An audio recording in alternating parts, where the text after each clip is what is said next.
What's up, everybody? Welcome to CFP Talks episode number 4. And I am here with my good friend and former student, Mr. Sid Misra. Sid, welcome to the show. Of Hey, how's it going? Thank you for having me. course, dude. So, I wanted to bring Sid on today because Sid is an extremely unique advisor. Sid is coming to the business as a second generation advisor. Um, and Sid's dad runs a practice as well, correct? Yep. And his dad, like myself, when I got into the business, I got a few more grades than Sid does. We built a majority of our practices on word of mouth referral and cold calling. And when I was doing it, we kind of started getting into this cold networking where I would go into New York City and try to meet people and try to generate some clients. And Sid, you're kind of one of the first unique advisors that really has leveraged the power of the internet, which is a blessing and a curse. And what I want to talk about today is how the CFP has, helped your practice and changed your practice, and what you kind of took from the exam that has really gotten or become fundamental parts of your practice. So just tell everybody a little bit about when you took the exam, where you were in your career at that point, and then we'll get into the other stuff. Yeah, absolutely. I've been in the industry since about 2013. I worked as an internal wholesaler for an insurance company on the annuity side. And during that time, I started going through the CFP coursework because I always had a feeling that I wanted to be an advisor and I would work with advisors every day. And so I went and did a couple of the levels, got my CRPC, which is another, designation that's there, and it satisfies two of the CFP levels. And um, from that point, I transitioned out of the role at the insurance company to start working for my dad, and I realized that being a young advisor, being someone who wants to build that trust, the CFP designation would be something that's really important to me. Uh, trying to build trying to build my business, trying to build that trust and credibility. Having those three letters there means that you went through the program, you understand how to do financial planning from that perspective, and you want to incorporate it into your practice. And so um, I studied while I was working. Obviously it's not easy, you're working full time trying to find time to study. Satisfied all of the educational requirements, did all of the different levels and things, and did the financial plan that was required at the time. I think it may have changed. The requirements may have changed Yeah, now. they definitely. And yeah, right. So it's been a couple years since then, but um, scheduled to take the exam in, I want to say March of 2020. Obviously, COVID and all that happened, but Right. I had thought I prepared enough beforehand. I did self study and I did a review course over 2 days through a review program. And if I'm being honest with you, I didn't study enough. I kind of used the review course in those 2 days as, I'll kind of absorb all the information and I'll be able to pass it, which was Yeah. definitely not the case. It's a Right. lot more, than like a Series 7 or anything like that. And so, having failed it the first time, I knew that, again, this was something that I still wanted to do. I still wanted to get that designation. And so I reached out to you. I knew that you were doing tutoring for this, and I wanted to have more of a personalized kind of approach to help me study, right? I learn a certain way, and I thought that doing the program through you would help me. And I ended up taking it again in September of 2020 and passing at that time. Yeah, no, you did a great job with the prep the second time through. Um, Now, after you passed the test, we stayed in touch a little bit.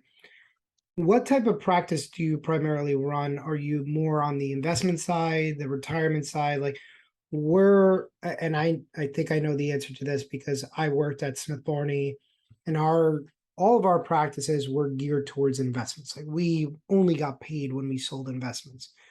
So the CFP was like it's like a back burner thing for my branch manager. And I remember saying to him, dude, I'm walking in to meet clients. I'm lucky enough that I was good enough on the phone to get in front of clients that actually had some significant wealth. And then I show up and they look at me and you're like, you're 25. I have socks that are older than you. Which was kind of really disheartening to like get on the phone, do your dials all day. It's awful work, but eventually, you hope that you only have to do that for 12 or 18 months and then you're done with it. And I was lucky enough that, where I lived or where our office was based was in a wealthier part of New Jersey. There was a lot of wealth in the area.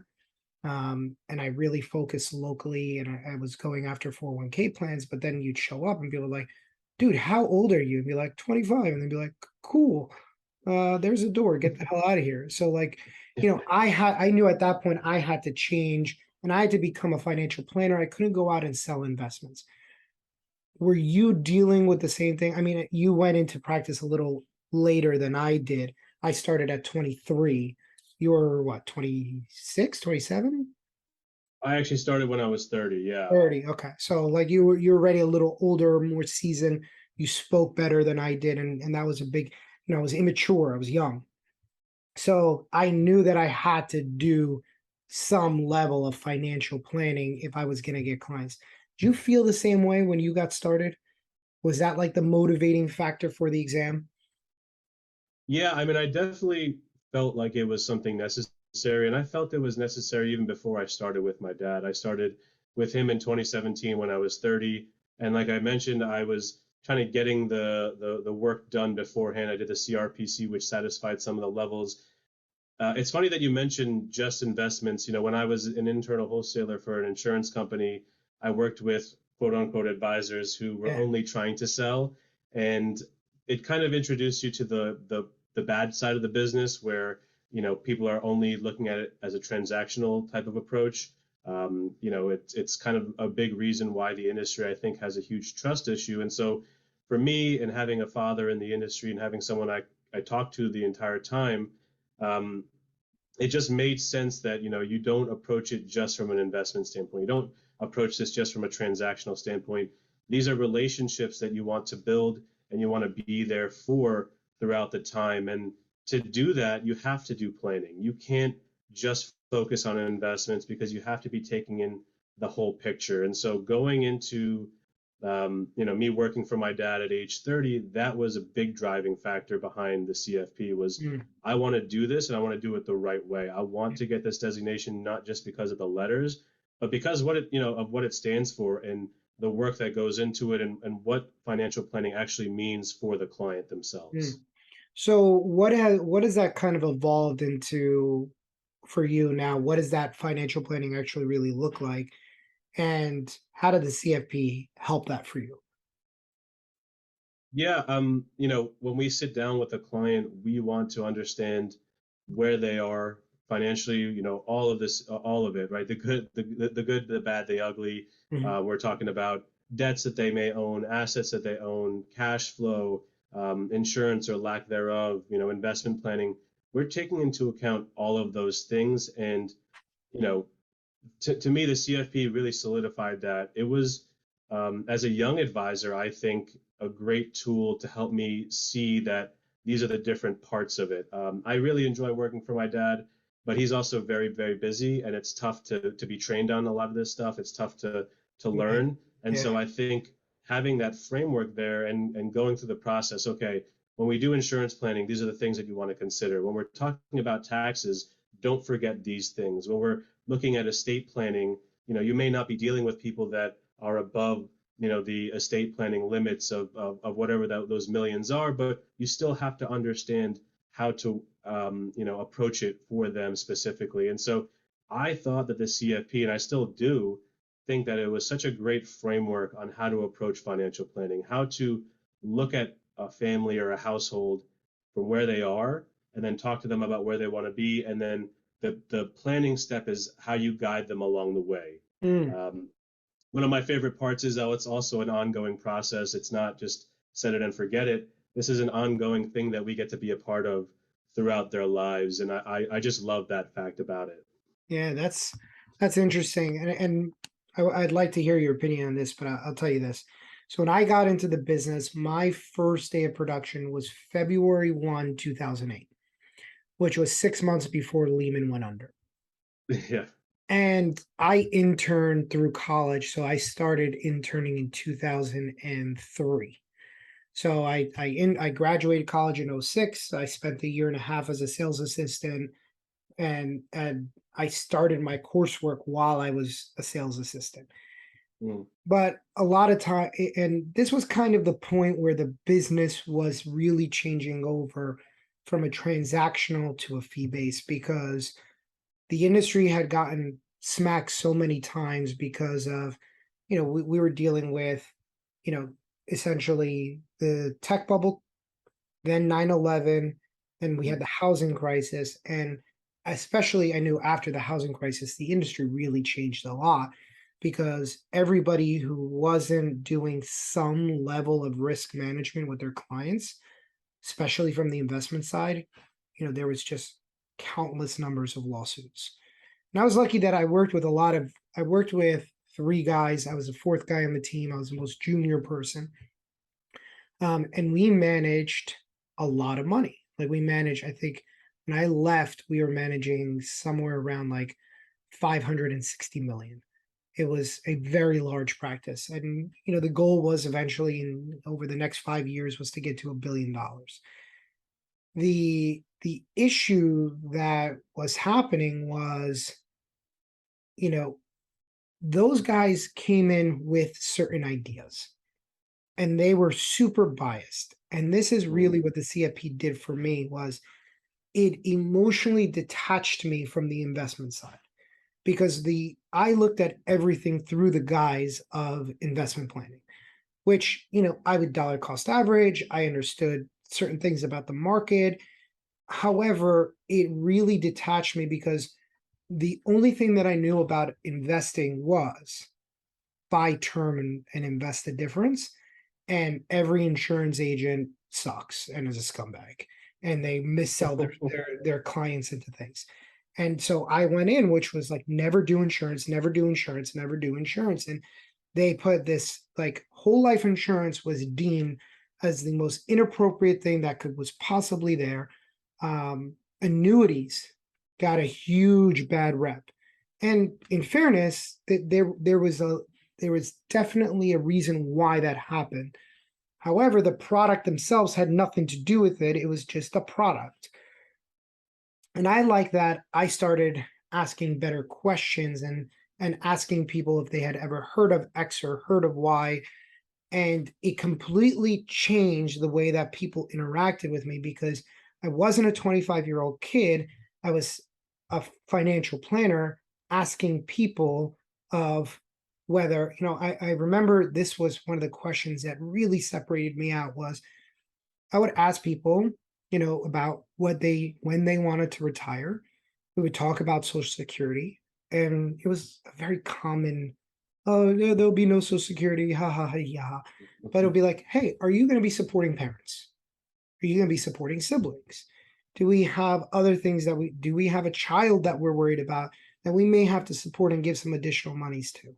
Do we have other items that we need to be worried about with terms of your health? Do we have to be worrying about long-term care? Do we have good health in the family?" And nobody at that point in time was ever talking to a client about long-term care, when I was coming in under the guise that I'm here to review your retirement accounts. So I'm curious to hear from your side, because obviously, you're probably 10, 15 years removed from the time that I was doing it, how that's changed the conversations pre CFP to post CFP, because I still know that, you came in under a similar kind of thing. I mean, you came out a little bit different, but it's still through the scope of investments. Yeah, I mean, when you're talking about annuities and things like that, I started smiling because that was a world that I came from. And annuities, it's just a product, like you said. It's how it's used. And I think, for me, the CFP, it's shown me that you have a toolbox and you want access to all the different tools. You don't just want one thing. You can't build a house with just a hammer or just a Right. saw. You need different things for different jobs. And I think the CFP kind of sets that in stone, right? Like, you can't just approach it from investments because we also have to manage taxes. And then, you get to a certain age, how do you pass on those assets? The questions that you were asking to these clients, yeah, right now as a financial planner, financial advisor, they seem so obvious, but it's interesting when you come from just looking at investments, those kind of questions are so out of the norm because all people are talking about is rate of return and risk and things like that. You're asking real questions like, do you have to support your aging parents? Do you have to support an extra child? Those are questions that cut through product. They're personal. A client understands that you care more about what they're doing in their situation and how they're supposed to live their life, as opposed to just saying, here's this investment, here's its rate of return, here's a 3-year average on it, here's a 5-year average. The industry is very transactional. And again, it goes back to what I was saying, that the lack of trust that there is because it's very transactional. I have a good financial advisor friend who I'm connected with, and he said, imagine going to a doctor and before you explain anything, your doctor is just prescribing you some medication. I mean, that you wouldn't feel comfortable going to that person. And he said, prescription without diagnosis is malpractice. How can you prescribe something to me without understanding my situation and taking a full look at my whole financial situation and my family and understanding all those moving parts? It is malpractice. Mm. The other thing, tell me if you feel this way too, was, and I like the analogy of the toolbox is, I always said to people, plan first, product second, Yeah. right? So I would say, like, the reality of it is that most mutual funds are going to perform within 100 basis points above to 100 basis points below their index. Even if they're a 5-star fund, they're going to underperform at some point. They're going to outperform at some point. It's just normative statistics. And I would say, like, the reality of, we want to bring you the best investments, but it really doesn't, it's not as important as people think it is in terms of picking the best mutual fund, the best ETF. The reality of it is, we'll find that most of them, just by simple tracking error and management fees, are always going to underperform their indexes. But the only way that we could outperform was conceptually using things like asset allocation. And I would always say, our products are always going to change. And Wall Street has this sneaky way of always kind of responding to people's raw emotion with a product. We always see, fixed annuities with income guarantees after the market has gone down 30%. And it's usually the absolute wrong time to buy those things because the market's going to end up turning around and going all the way back up at that point. But it feels better to sell somebody a fixed guarantee when the market is, just dropped 25% in the last 9 months, like we're seeing right now. And, that is a really freaky thing that we see with advisors, is that, that is the time that they start responding to what clients want and what they need. And that was another thing that CFP distinguished for me, was I started giving people what they needed, not necessarily what they wanted. The difference being was, now I knew how to articulate it and explain it Yep. to them. So similar experience or no?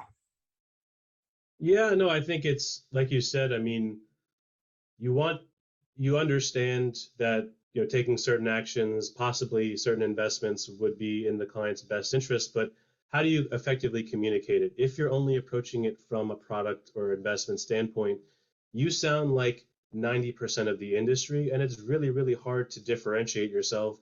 You just sound like a salesperson. And I don't like to be sold. I hate when I get those kind of DMs at LinkedIn and just people cold calling me. No one likes that.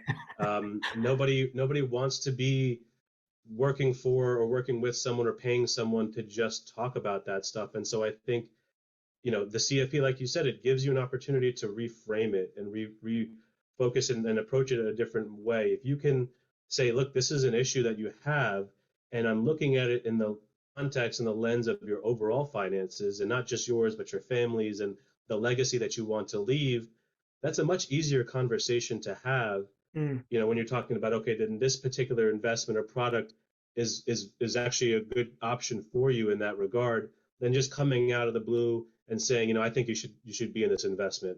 Mm, There has to be context there. There has to also be a trust that you've gone through the process and have assessed all of my finances to make the best decision. If I'm just sitting down with you, and again, you just give me a recommendation, what's in it for you? That's the first thing that I'm thinking about is like, where did you get this recommendation from? How did you come up with it? And then mm. what's in it for you that you're immediately pushing it on me?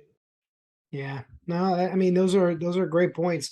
And I think that, when you're selling, when you're in I mean, there's always a part of our job that's sales, right? We have to get paid as well. And we want to, ideally we want to get paid. I mean, I don't think that's a secret. Like, but I tend to find that 90% of advisors actually want to do a good job. And I think it was, 20 years ago, it was much harder to do that because, you were dealing with a quota. Like I had to keep my job, bring in a minimum of, I think it was like $4 million in assets in my first year, and then 4 million in my second, just to keep my job. Mm-hmm. And so, it almost feels like the industry kind of put us in this weird spot where it's like, well, do right by your client, but you know, that might be a slower process.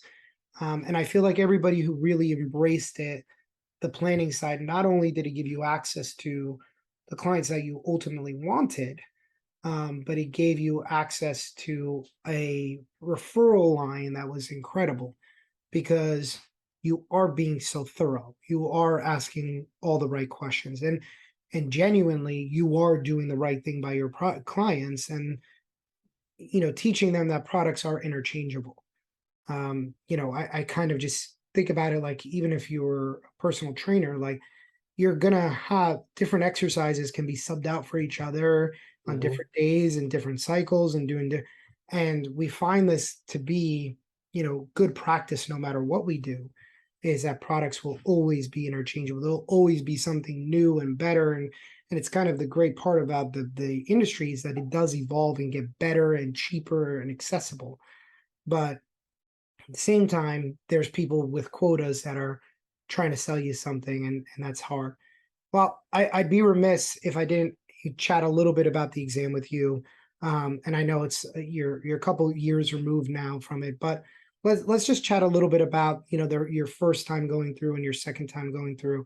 And I know that you self studied for the most part. We chatted a little bit while you were doing it, Mm-hmm. and you came back to me and we put together a full fledged plan for you at that part.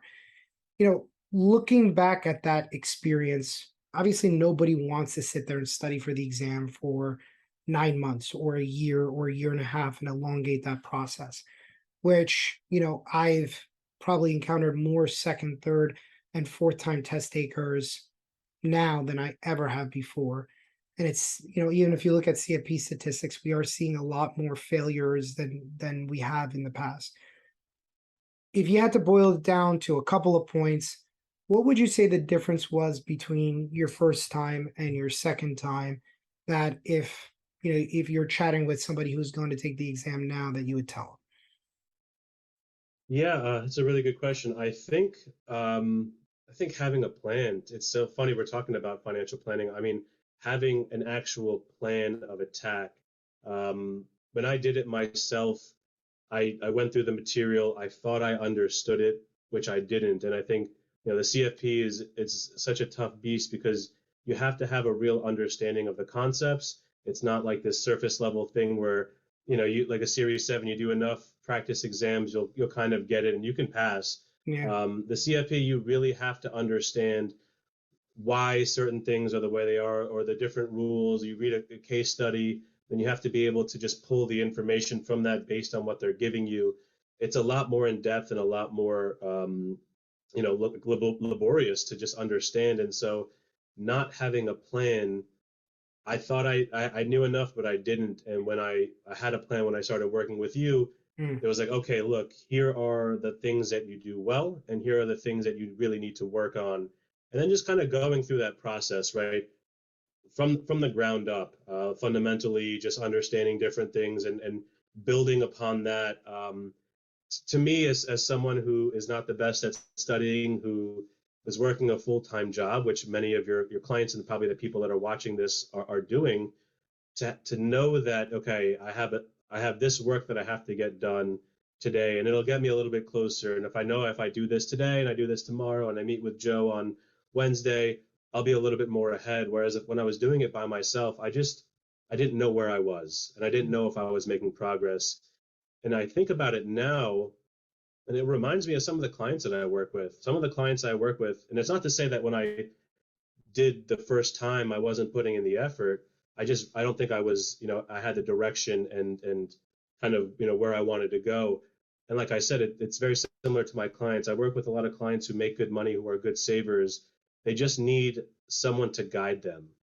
They have a goal, and it's, how do I get there efficiently? How do I do it without wasting more time, because it's very laborious and I don't want to take more time than necessary. So very similarly to actual financial planning, having a plan when I studied, having someone to talk me through it, having checkpoints at a certain point, like, well, we want to know the information by this point, and we know that we're on the right path and trajectory.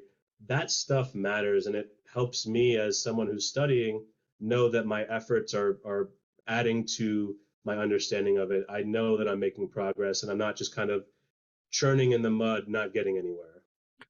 I that is a wonderful answer. And that's a great like way to look at it is, when you sit down with clients, there's a lot of people who make great money. They just don't know what to do. And I read a statistic, and I don't know if this is true or not. I don't know if it's internet folklore, but I also wouldn't be surprised if it was true that, people who work with financial advisors speed up their retirement anywhere between 5 and 10 years. And I really wouldn't be surprised if that was true. 10 seems like a lot, but you know, I would say that it's probably not that far off. But the if anybody's offering to knock 5 years off my retirement, just take my money. Like just Yeah. like because I will never be as organized and disciplined on my own as when I have to report to somebody or have to chat with somebody or they're keeping me on track because let's face it, life constantly gets busier. And if you're, wrangling two or three kids and a full-time job and you're a dual income house and you're managing kids' schedules and your schedules and date nights and you're just trying to maintain your sanity, adding that additional money stress is it, it's a lot. It's just too much. Like it's too much for anybody to kind of just handle on their own. So, and I find that to be the same thing with a lot of the students that I'm coming in with, and the thing is that you came in and I remember you didn't put a small number of hours in. Like No. you actually put the hours in. And I think that was kind of the most frustrating part for you. I remember you coming in and being frustrated, like, I did what I was supposed to do. I kept Hmm. up my end of the bargain. Why did I not get the result? Hmm. And what do you think about like I made you do a lot of repetition. What do you think A that was the lot, yeah. role in your success with the repetition? Well, I mean, during it, obviously, it wasn't that fun. You're continuously doing something that you're not very good at, or Yeah. you're trying to get better at. But I mean, it's like with anything. You have a coach, you have a guide or a tutor. That's why they're there, because you have a weakness, and you have to overcome that weakness if you want to pass the test. If you want to get to retirement, there's a weakness in your plan or how you're approaching it. You have to overcome that to get to your goal. And I think having someone there, like, constantly saying, you have to do this, you have to do this, holding you accountable.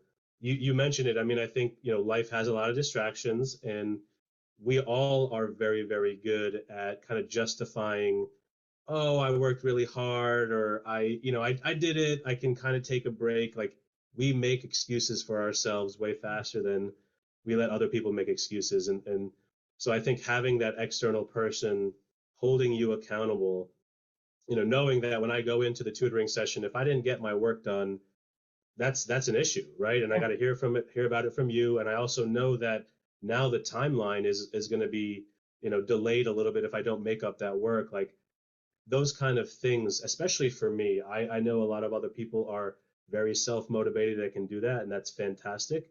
But for me, and I know for a lot of other people, having someone in your corner that's going to help you do that, that was a game changer. I mean, that is a big reason why I was able to just kind of push through and do it.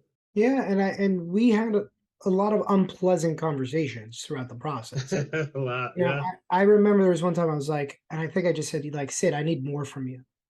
And you looked yeah, at me like the devil had just inhabited your body. Like, and I know the feeling. Like it was like yeah, I pushing as hard as I can. Like, what more do you want from him? Like, I need more from you. You were so pissed, but you came back. You like put like 8 points on your next practice exam, and I was yeah, like, and then you weren't as obviously you weren't as upset, but I think that we tend to be too hard or too easy on ourselves, and it's really hard to find that middle ground. And I yeah, think that was the part that I remember managing for you, especially because you would either go really hard and then you tire yourself out, so then you go really easy, and I had to balance that process for you to keep you on track, which you responded to. I mean, obviously you had to.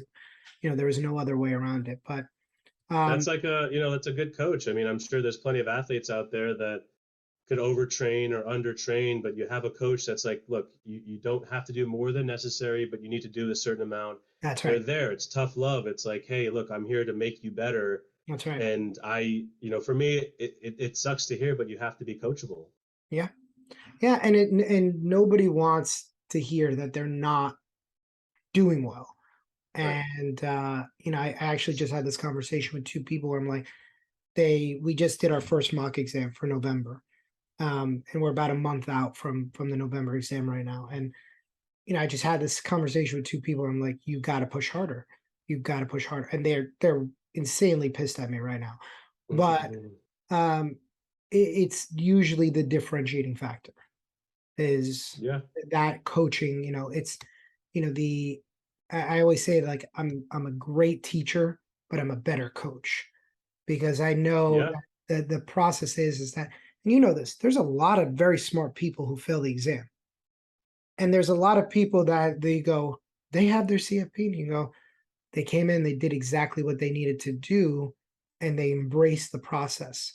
And it's almost somebody who comes in with a very accomplished academic record are typically much harder to work with than somebody who just embraces the process. Yeah. So interestingly enough, all right, let's kind of close this up here with kind of our nuggets of wisdom here. Like I always like to finish our sessions here with one nugget of wisdom. So, and I'll ask you for two. Hmm. One for financial planning practice. What's your one nugget of wisdom that maybe the CFP taught you that you can give to other advisors? And the second one is maybe what your nugget of wisdom is for the exam. Sure. So I think from the CFP itself is that, again, everybody loves to talk about investments. They're sexy. It's everyone, on TV, you see Jim Cramer going nuts, and it's what sells. But I think, you know, there's so much more to your finances. There's so much more to financial planning than just the investments. And when I have conversations with people, we tell them, like, we're not going to go out and beat everybody in the market. We outsource a lot of that. We do third party. My dad and I don't want to be making trades every single day. Our focus is on putting everything together. And so I would tell anybody that's looking to do this and add this to their practice that this is going to be something that is going to allow you to help you see kind of the full financial picture. How does all of it fit together? How does that puzzle fit together? And then, when you talk to clients, because I think enough of our clients and prospects have had bad experiences with people trying to sell them stuff. If you can approach it from a life perspective, if you can approach it from how they want to live and how they want to see their life, instead of saying these are the investments that you need, you make yourself a lot more attractive to your prospects. You make yourself a lot more attractive to the clients and the people that they're trying to refer you out to. If my advisor is only coming to me with investment recommendations and only coming to me when the market's down or up, it's not really what I want. I want them to come to me with ideas about how I can take care of my family, how I can spend more time with them, how I can own my time. That stuff is worth more than just a rate of return number or an account balance. That stuff is important, but it's not the full story. And so I think the CFP gives you the understanding of how all those pieces go together and how you can communicate that to other people.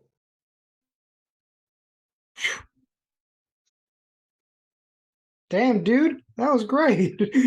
Dropping bombs. Let's go. Just jumping. I mean, man, you just like motivate. I'm ready to like run through a wall right now. That Let's was like go. beautifully said. Well, that is a great nugget.